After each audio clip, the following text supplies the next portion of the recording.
Ito mga kaagri, at cutting na naman tayo. So regular size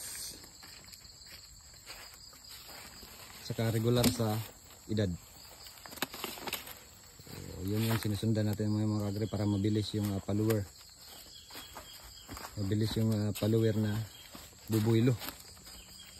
Para nang sa ganoon, December makapabunga na yung followers nila. So ito pwede pa natin pagulangin to, pero yan standard na yan siya. Okay na yan.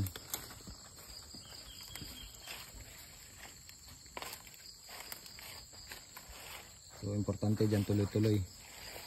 Tuloy-tuloy tayo sa ating hanap buhay.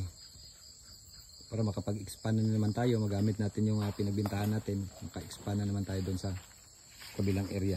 Kasi ito na lang niro-rolling natin. Pagka may harvest ka na kasi mga kaagri sa lakatan, at i-rolling mo lang, huwag mo ibulsa. Kasi pag ibulsa, ubos yan. So yan, natake tayo ng sikatuka, pero pa-harvest na lang yung lahat, halos. Ayun, nakahubad na yan lahat.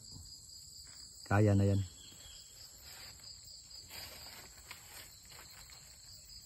Yung magandang size, ito talagang gustong gusto ng mga taga Maynila, regular size.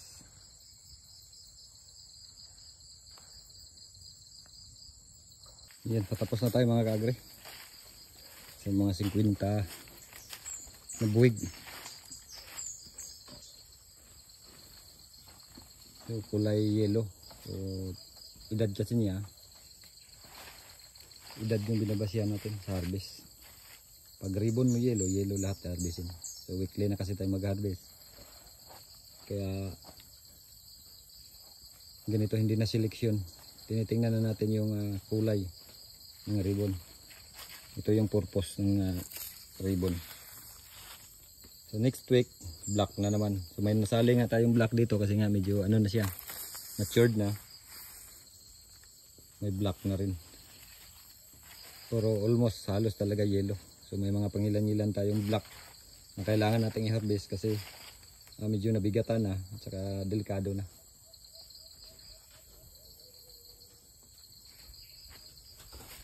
So mababa yung presyo, hindi tayo tumigil.